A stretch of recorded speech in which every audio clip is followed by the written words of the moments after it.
Hey, salut à tous, bienvenue pour la review du scan 685. Alors c'est la suite du combat Kaguya Naruto. Donc ça commence un petit peu à s'éterniser, on voit pas grand chose qui évolue. Mais bon voilà, c'est ce qui se passe. Ils se battent, donc Naruto se bat avec tous ses clones contre Kaguya. Pendant ce temps là, nous avons donc Obito et Sakura qui essaye de retrouver Sasuke, voilà, avec Kakashi aussi hein, dans l'histoire, faut pas l'oublier. Donc Obito, rappelez-vous maintenant, a les deux Sharingan et Kakashi a les deux yeux normaux, voilà, les deux yeux noirs. Donc ça va faire bizarre, je pense, dans le futur.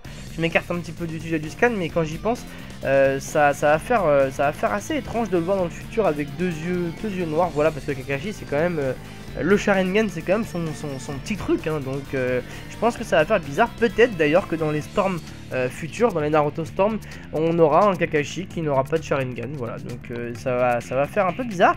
Quoi qu'il en soit, Obito lui a ses deux yeux, puisque bien évidemment il a récupéré donc celui de Kakashi, et il est du côté donc apparemment des gentils en tout cas, puisqu'il aide Sakura, enfin il aide toute la clique en fait, hein, tout simplement, à retrouver Sasuke, voilà, Sasuke qui est, rappelez-vous, hein, dans une dimension parallèle désertique, voilà, où Kaguya l'a téléporté, hein, puisque son pouvoir, enfin l'un de ses nombreux pouvoirs est de pouvoir téléporter les gens ou soi-même dans des dimensions assez louches. Voilà, donc Naruto et tous ses clones se battent contre Kaguya. D'ailleurs, elle remarque que le vrai Naruto dans tous ces milliers de clones, c'est celui qui a les boules du Rikudo Sennin derrière, les boules noires là qui le suivent partout, les boules de la vérité, je crois qu'elle s'appelle.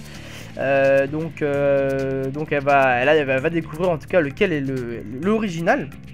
De leur côté, Obito et Sakura donc sont au boulot hein, pour essayer de récupérer notre ami Sasuke. Alors Sakura offre énormément de quantité de chakra à Obito grâce à sa technique qu'elle a apprise de Tsunade, pour qu'il puisse ouvrir des mondes parallèles. Voilà, il s'est connecté hein, au monde de Kaguya hein, lors du scan précédent, si je dis pas de bêtises.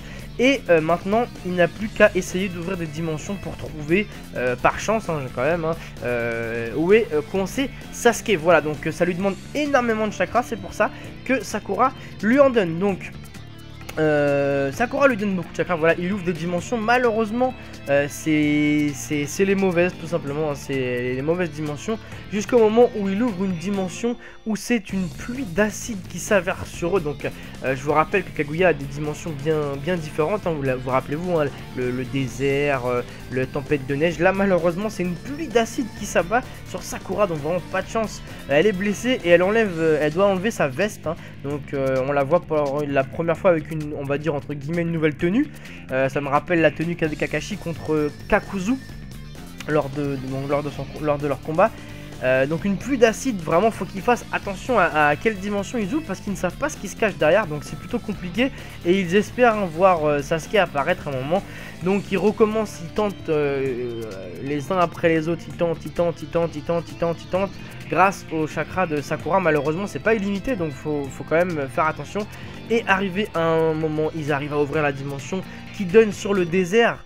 Et on voit Sasuke au loin, donc Sasuke qui fonce pour réussir à passer cette porte dimensionnelle. Alors ça m'a rappelé, je pense que vous aussi, pour les en tout cas les plus vieux, enfin non même pas, puisque Dragon Ball c'est un petit peu pour tout le monde, mais j'ai envie de dire, ceux qui ont bien suivi Dragon Ball, ça me rappelle bien évidemment Piccolo et Gotenks quand ils sont dans la salle du temps et qu'ils essaient d'ouvrir une porte voilà, à travers le vide pour pouvoir en sortir. Ça m'a vraiment fait penser à ça. Donc sachant que on va dire qu'Obito serait Gotenks et que Sakura serait Piccolo, ils arrivent quand même, donc finalement comme je vous l'ai dit, à ouvrir cette dimension. Ils aperçoivent Sasuke qui fonce pour traverser la porte. Malheureusement la porte se referme parce que ça demande vraiment une quantité de chakra énorme. Et là Sakura nous sort son fameux Shanaro qu'elle nous a pas sorti depuis très longtemps. Donc ça c'est vraiment son cri de détermination. Elle réussit à ouvrir la porte, mais c'est vraiment très juste. Obito ne peut plus tenir une seule seconde de plus, franchement. Et là on ne sait pas s'il est passé ou pas.